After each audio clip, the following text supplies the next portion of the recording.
Is this what you think is holding you back from starting YouTube? Yeah, it was what was holding me back too. You're not alone. But the fear is that you're seeing yourself and you start nitpicking everything immediately. And I think we forget that we're not perfect. The people watching us aren't perfect. And frankly, a lot of us don't want to see what's perfect. So I wanted to have a little mini series here to talk about the perfectionism that is getting in people's way and why they're stuck about not starting a YouTube channel. I know these intimately, friends, because I was there as well. And my YouTube channel, it's May 2025, is still pretty nascent. It's fairly new. I'm not monetized, but I do want to share, the pieces that got me from that side of the lens to this side. So there'll be an option. I have a little suggestion for a 30-day challenge if you're interested. So tune in and be sure to check out the videos in the rest of the series.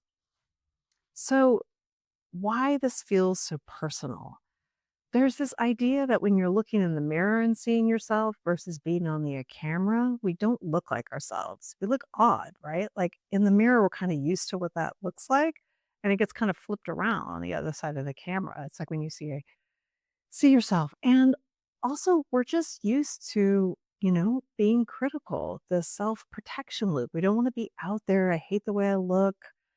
If I don't try, there'll be no risk. And I can tell you, friends, that getting used to how you look on camera and all of the mindset that has to go in that is really to the side of the point of why you're trying your channel. You're not recording a channel so that you get a chance to be on film. Or if you are, good luck to you because I don't personally think that's why a lot of us are here. Maybe it's to get famous, but if you're in kind of my niche and my age group, you're probably here to find out information, ideally to make yourself feel better, or maybe even just to get a little bit of entertainment.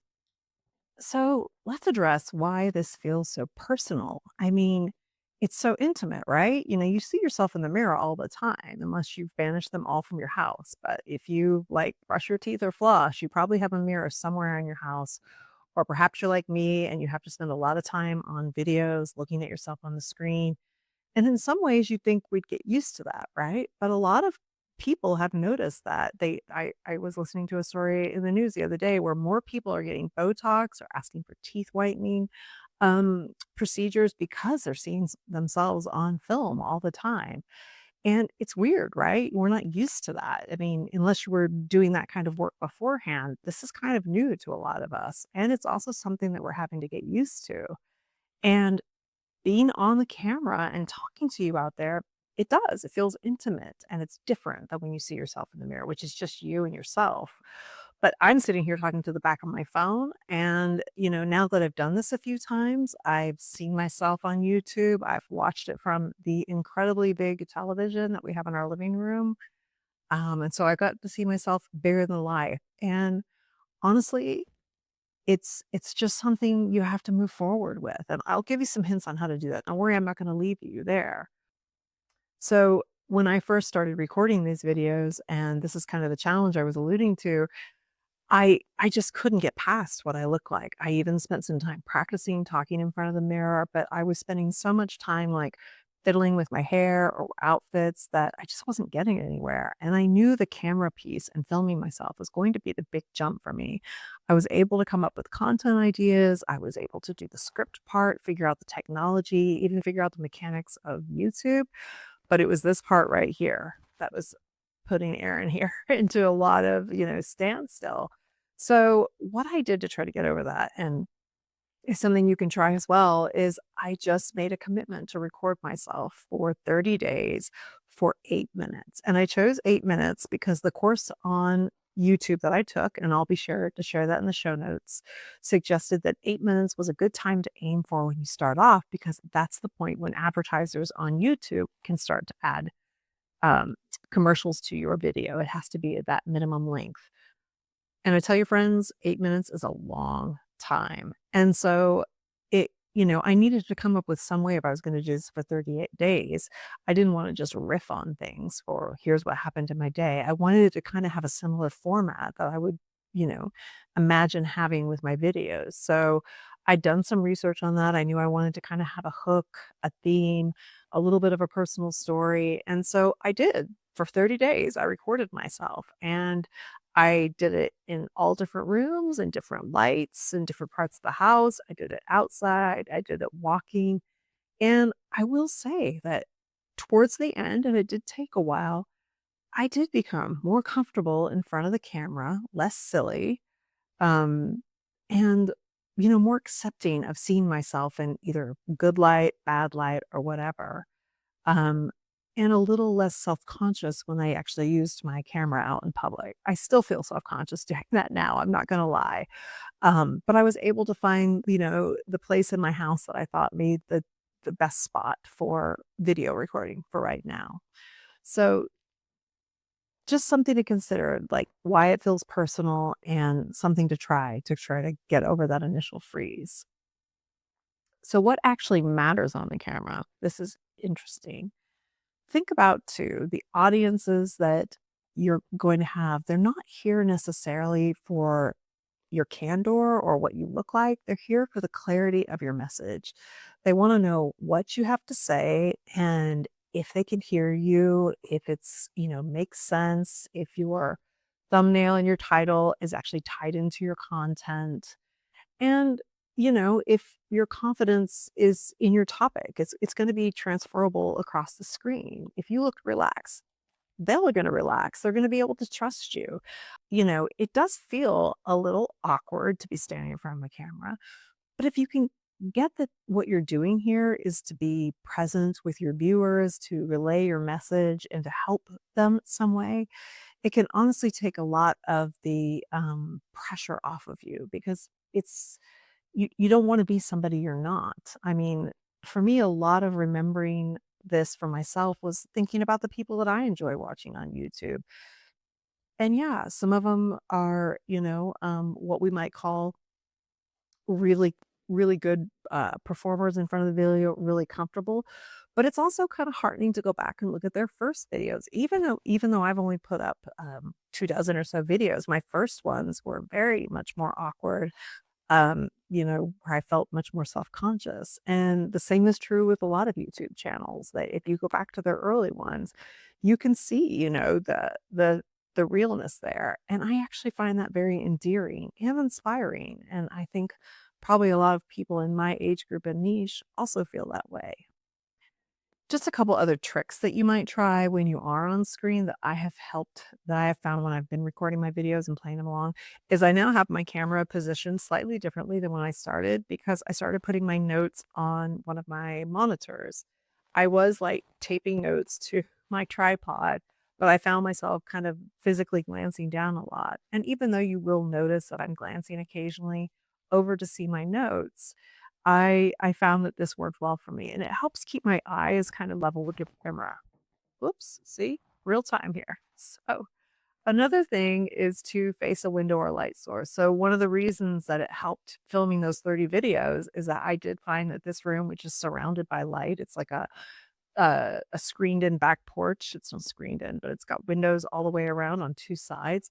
So it provided some natural light. I actually do use a supplementary light as well, and I still play around with the brightness and things in the final production, but it can be nice to have that natural light. It makes things easier to read and to do around here. And also, I found that when I was standing up or at least sitting up. Actually, I've kind of landed on standing. I felt more controlled. I wanted to stand in front of something that felt kind of homey and comfortable for me. But when I'm standing up, I just feel a little more confidence. I think I heard somebody describe it once as like, imagine you have your Superwoman cape on. And so when I'm standing up, my posture's better. I, I can easily see everything. I think it's a good frame for where I'm being filmed. And so you might try that. If you've always sat just kind of in front of your computer using the camera that you might use for your work meetings, try playing around with it a little bit. And I'll go into some of the technology, which you will find is, incredibly basic, but we'll do that in another video.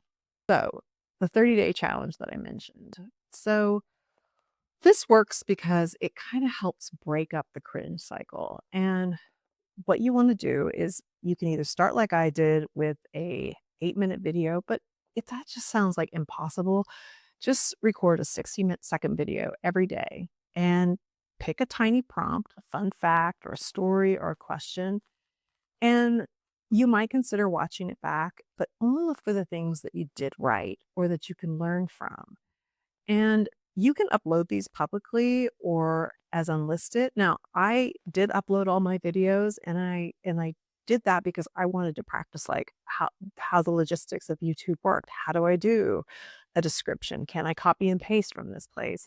And that was really good. So by the time I got to where I was recording videos that were going to go public, I'd had a little bit of experience. So I wasn't trying to learn it all on the fly.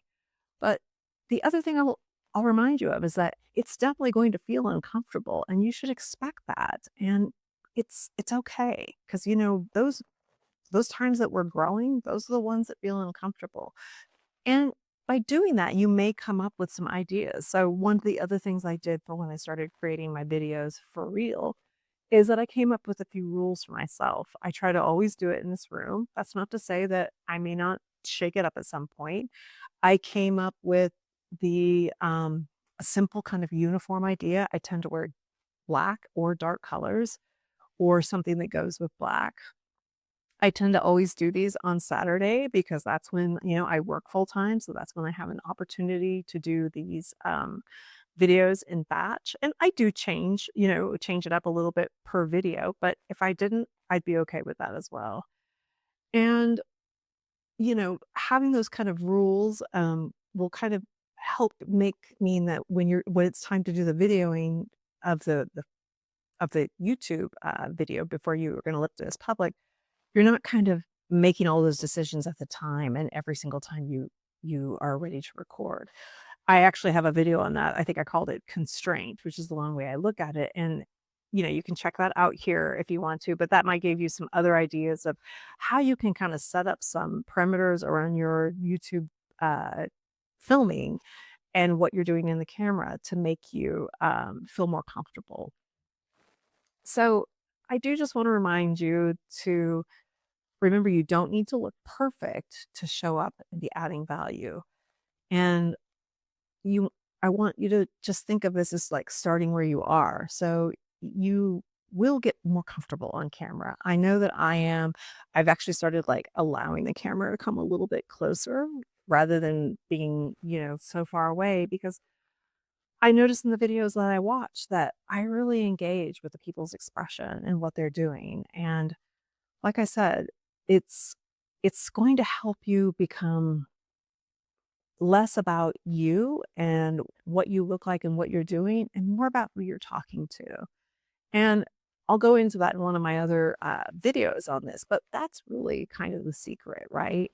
It's it's remembering your compelling reason, and I have a video on that too if you want to check out. But my reason for doing this is partly because I feel like I have something that I may be able to help people with and that I have reasons for, wanting the YouTube channel in general. I want an opportunity to grow, to try something new, to not get stagnant, to have a backup in case I lose my federal job, to create an income, a passive income that could possibly help me when I want to retire. Lots of great reasons. So it made it worth it. So those times when I get here and I get in front of you and I record a video, and especially when I look at one that I've recorded and I'm like, "Oh gosh, my hair looks terrible here," or whatever the case might be, I just go back to those reasons, which is honestly you viewers. Um, so if you wanna try the 30-day, challenge, again, it's not kind of an official challenge, but if it's something you'd like to try, let me know in the comments, and I'd love to root you on, particularly if you put them published, I'll be there to, like, be your first commenter. And the next video that I'll talk about is what about if I hate how I sound on camera and or in my videos, and what am I gonna talk about? So be sure to join us in the next series, and I hope you found this helpful. And if you did, be sure to subscribe. Thanks a lot.